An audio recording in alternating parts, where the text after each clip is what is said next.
Lezi indaba zehora lesikhombisa sigwethulela zona bukhome komkhulu le-SABC e-Auckland Park eGoli imbukeli nazi ezinohlonze namhlanje kusihlwa. Lieutenant General Sibiya, Major General Shibiri, Brigadier Nkwashu, Captain Mahotle by that time were the names identified. Inhloko yophiko lwezobunhloli emaphoyiseni uLieutenant General Dumisani Khumalo uqhubekile nokwethula ubufakazi ngaphambi kwekhomishana eholwa iJaji uMbuyiseli Madlanga ephenya insolo zokuxambukela kosombusazwe namaqembu ezigelekeqe emsebenzini wamaphoyisa. I couldn't understand exactly what the reasons were for the disbandment of the task team. Ungqongqoshe wamaphoyisa uSolwazi uFiroz Kachalia uthi akazange asiqondisise isinqumo sikangqongqoshe wamaphoyisa osathathe umhlabakhefu senzomcuno sokuhlakaza iPKTT. uKachalia ubethula ubufakazi phambi kwekomiti lasePhalamende eliphenya ngeSAPS. Ithimba labaseshi ligcine likwazileke namhlanje ukuhlangana noBrown Mukhotsi emahhovisi abameli bakhe eGoli nokuyilapho bekwazile ukubhala isitatimende ngesigameko esenzeke ngomsombuluko nalapho ethi kwadutshulwa khona imoto yakhe. Mbulisibingelela sikwamukele indaba enza kusihlwa emzethulo noxolo uMamtshali wakwaMwali ihlabanganele imhlophe qwasibonke ukuthi uhlanganyele kanye nathi.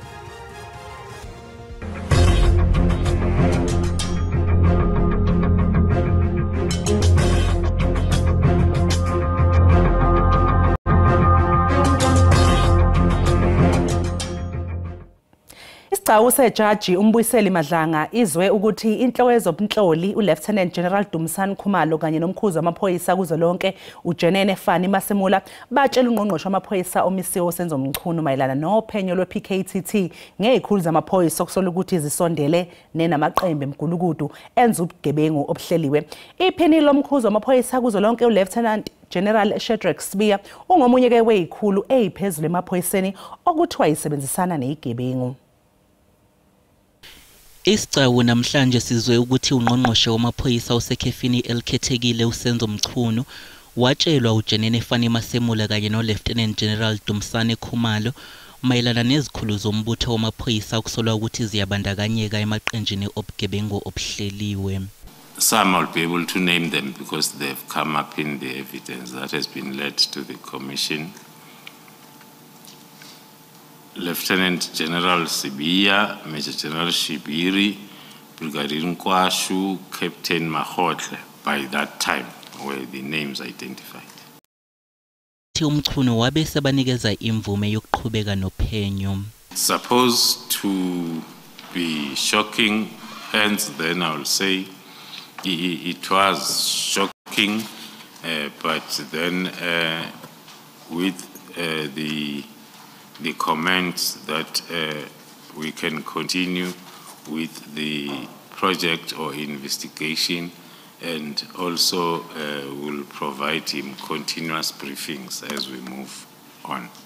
Uphinde waveza ukuthi mhla ziyi-17 kuMasingana nokuwusuku olulandela umhlangano uKhumalo wathola incwadi evela kuSibiya ifuna umbiko ngokuvalwa kwePKTT. After I received the email on the 7th, there were few calls that I received from him trying to find out as to how far. Then those questions will be met from my side with the same explanation that I've given, that I do not understand what is it that I need to do, because you just forwarded to me an email without an attachment.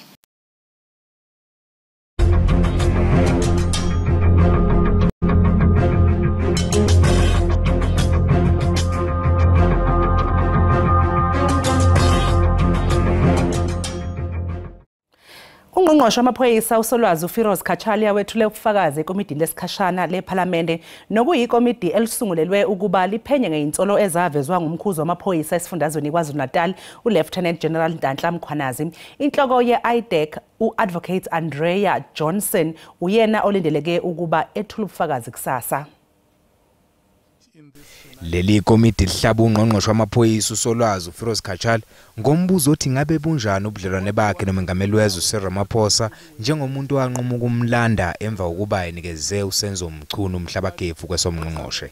Khatshal ubese naba ngobudlelwane bakhe nomengameli wagcizelela ukuthi ikhona kodwa ezinye izinto abanongaboni ngasolinye kuzo yize engazange afuna ukuyidalula.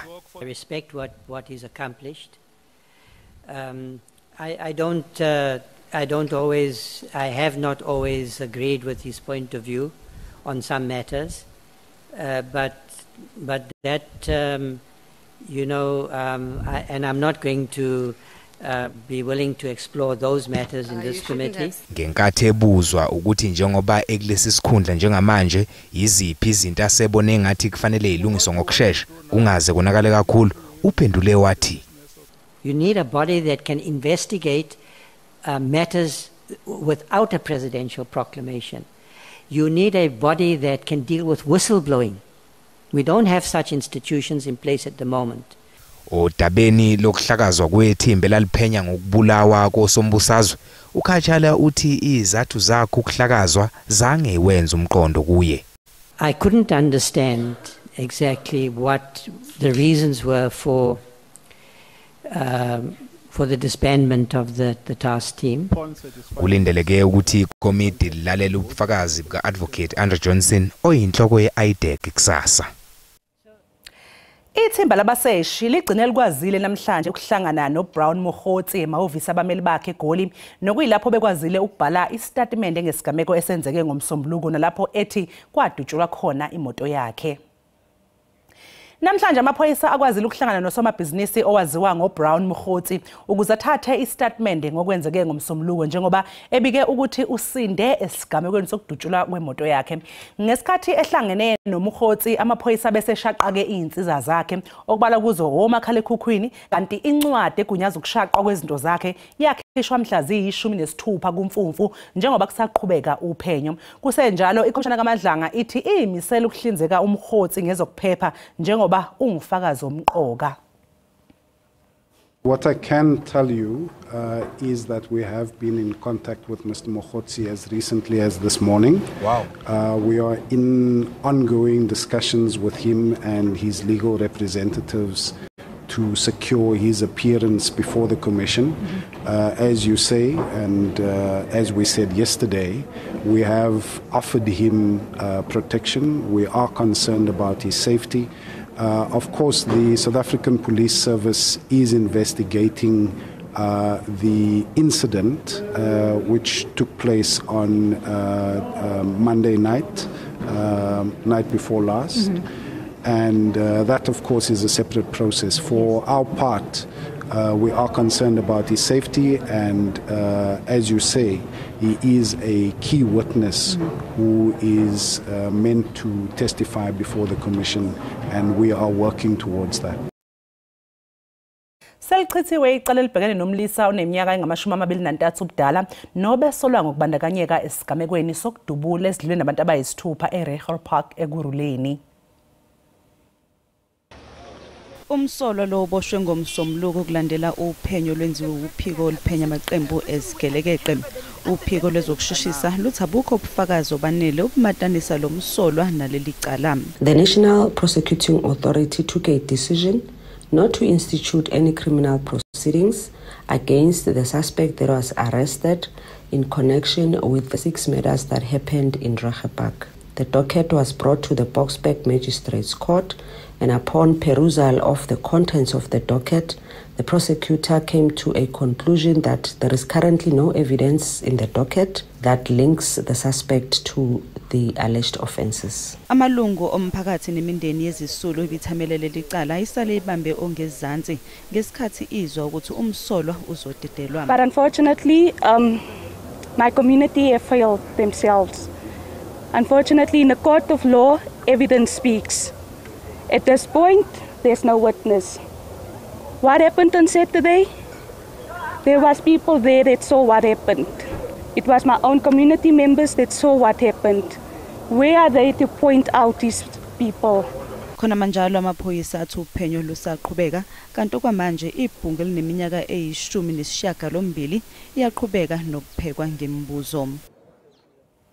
Ungqongqoshe wezobudlelwane namazwe omhlaba uRonald Lamula uhalalisele iSABC kanye nentatheli yalomsakazo uSherwin Bryce Peace nomthobuli wezithombe uAaron Burbrick ngokuqonyeliswa ngendondo eseqopheleni eliphezulu iRicardo Ortega Memorial Prize. iSABC iqonyeliswe ngendondo yegolide esigabeni sokusakaza kwezindaba eyimayelana nenhlangano yezizwe phecelezi iUnited Nations. Ronald Lamula stated that this distinguished award, conferred by the United Nations Correspondents Association, represents a significant acknowledgement of journalistic excellence on the global stage. For many years, the South African Broadcasting Corporation, through the dedicated work of Mr. Sherwin Bryce Peace, has provided the South African public with insightful, accurate and timely reporting on the deliberations and developments within the United Nations. Their work plays a vital role in keeping our nation apprised of critical international affairs. Mbukeli okumanje sasiqu eyitolo kanti mangabe sibuya sokuphathela uWT. Ngithi ngiyazi kodwa ngithi mina angikhumbuli ngikwenza. Ukukwenza ngingakwenza kodwa angisakhumbuli lesikhathi sesiside kakhulu lento le okukhulunywa ngayo la. Namhlanje umbuso uqhubekele nokupheka ngemibuzo umsolo oqala eceleni lokubulawa kwalo wabe unozinti weOrlando Pirates neqembu lesizwe iBafana Bafana uSenzo Meyiwa.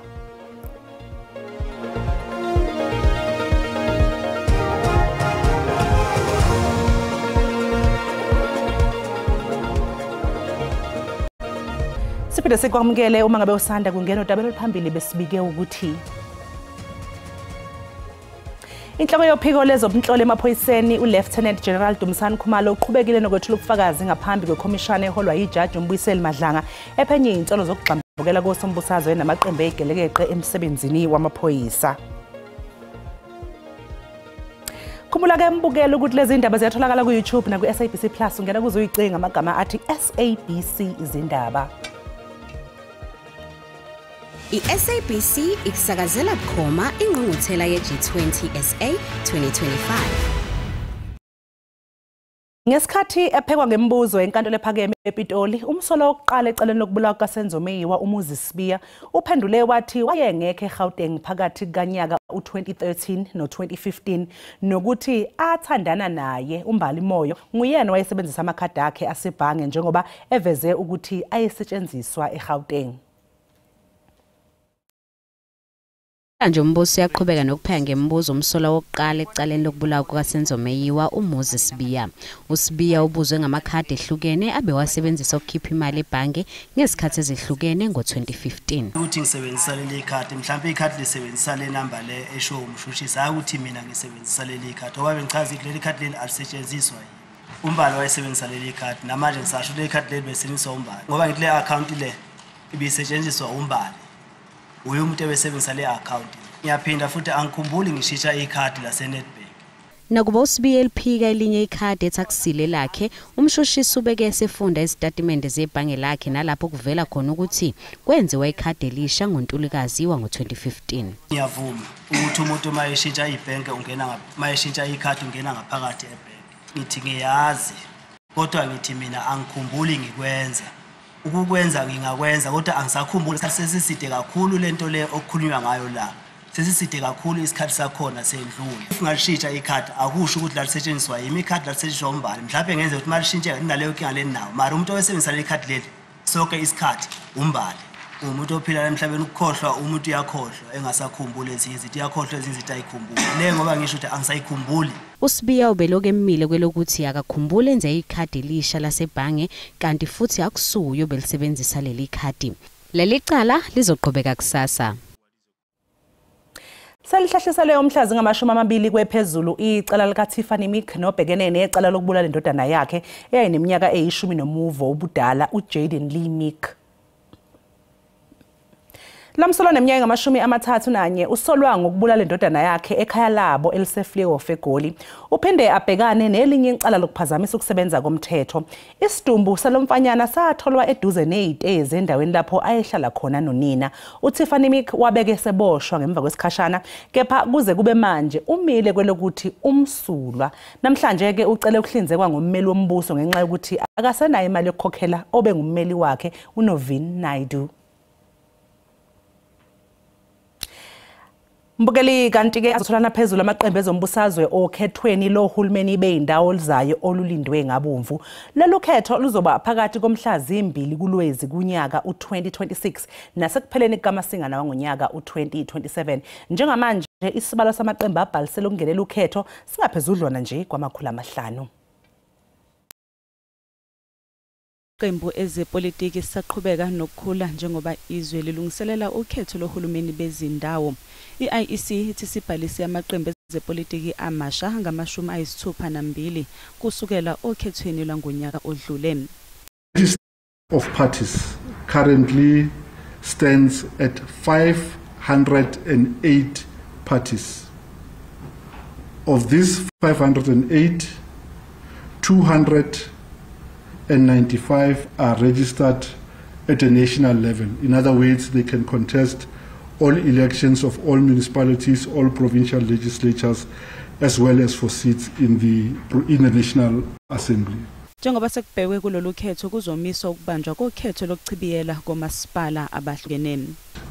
The period of cessation of by-elections will start on the 30th of April 2026.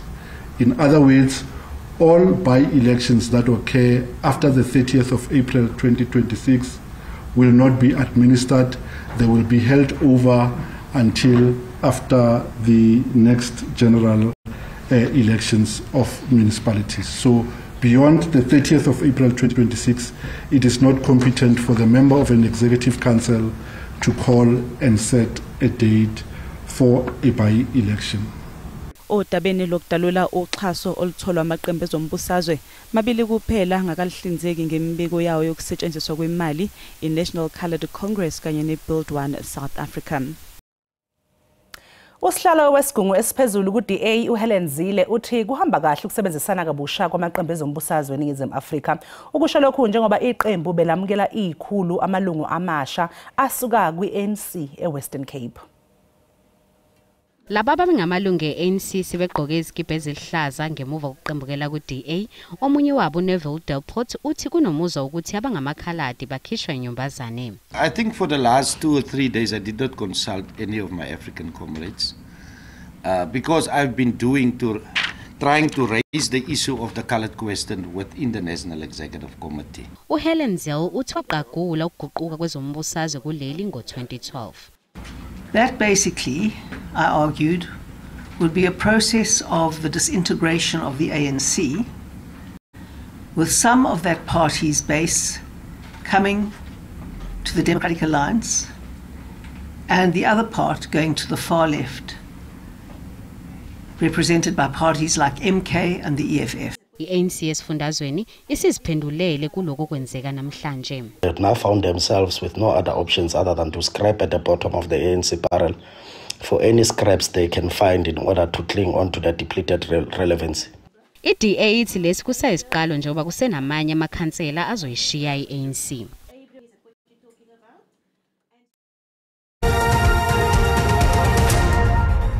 Nginibingile babukile emakhaya ngiphinde nginamukele kwesimo sezwe sanamhlanje kusihlwa ke sibethimi kanjani zoqaphela nje mbukeli akhona ke lamathubana emvula lindelekile nje kakhulukazi ngempela masibheke nje khona ke esifundazweni eKwaZulu Natal kuyana kanjalo esifundazweni eMpumalanga kuya njalo ke esifundazweni eLimpopo kepha siphinde fesilindele nje la yaNkungu ekhasa phansi masibheke nje khona ke esifundazweni eKwaZulu Natal kuyana khona ke esifundazweni Eastern Cape ngasho nje uSilimboze ngamafuke nje izolo mabheke nje khona ke esifundazweni iWestern Cape kanti futhi nako sasingaphinde fesilindele nje lamathuba emvula ngasho nje ukuthi makhulu sanimanje aqiniseka kakhulukazi phela masibheke nje khona ke esifundazweni eGauteng kuye ePulakwane kuya kanjalo eMpumalanga nakhona ke eFree State masibheke nje nakhona ke esifundazweni eKwaZulu Natal ngaphinde futhi walindele nje lamathuba emvula nakhona ke nje masibheke nje khona ke esifundazweni Eastern Cape hamsana lo yaNkungu ke ekhasa phansi kanti-ke isixwayiso sethu-ke sakusihle siphuma lapha kwa-South African Weather Service sime kanje uzoqaphela nje mbukeli khona kulawa akuduma undaba ubungozi othanda nje buqinise nje kakhulukazi ngempela mabheke nje khona-ke esifundazweni KwaZulu-Natal kuyana kanjalo eGauteng kanti futhi naku sasingaphinde sisilindele nje lesi sixwayiso-ke sifanayo kukhona kulawa akuduma undaba ubungozi othanda nje buqiniseke nje kakhulukazi ngempela masibheke nje khona-ke esifundazweni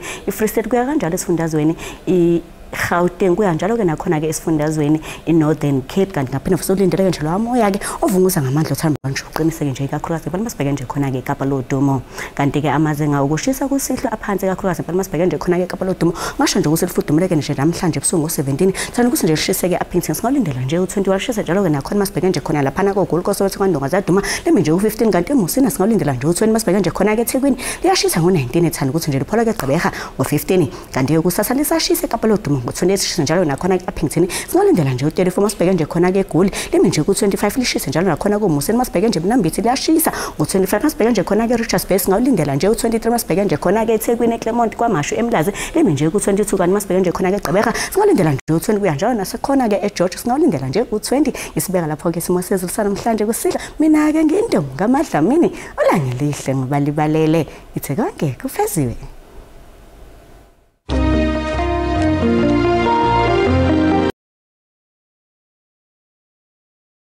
Mbukelisi sibeka lapha-ke bese kuphathele zona kusasa bazobe bekhonoza kwethu neindaba ngolwimi lwesiXhosa ube nje nobusuku obuhle usale kahle.